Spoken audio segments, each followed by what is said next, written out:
Un plan de paix pour l'Ukraine pourrait voir des milliers de bottes occidentales sur le terrain dans une proposition rédigée par le Premier ministre britannique Keir Starmer. Starmer a soutenu l'Ukraine et a décrit des plans pour une force de sécurité après que le président Zelensky a averti l'Occident qu'il devait choisir entre Poutine ou la paix. La déclaration combative de Zelensky intervient après que Donald Trump l'a qualifié de dictateur et de comédien médiocre. Le président américain a critiqué Zelensky pour ne pas avoir organisé d'élections pendant le conflit, alors qu'il entre dans des négociations avec la Russie pour mettre fin rapidement à la guerre, un mouvement qui a laissé les dirigeants mondiaux stupéfaits.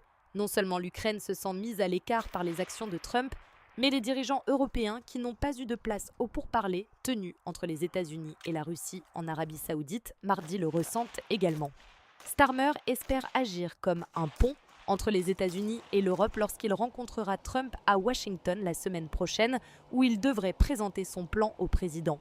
Le Premier ministre espère montrer comment les forces européennes peuvent aider à faire respecter et à protéger tout accord de paix obtenu par les États-Unis pour empêcher la Russie de le violer. Mais malgré les suggestions de Trump, selon lesquelles l'Europe devrait être responsable de sa propre défense, le Premier ministre devrait demander que des avions et des armes américains soient en attente en Europe de l'Est. Des responsables occidentaux, informés des plans, ont signalé qu'une force de maintien de la paix pour contrôler une ligne de front de 1000 km pourrait atteindre jusqu'à 3000 troupes. Cela survient malgré les déclarations du président ukrainien Zelensky, selon lesquelles au moins 2000 soldats seraient nécessaires pour dissuader une nouvelle invasion russe. Starmer espère que Trump acceptera le plan, car les troupes américaines ne sont pas appelées à être sur le terrain, tandis que les forces de l'OTAN sont celles qui sont positionnées en confrontation directe avec la Russie.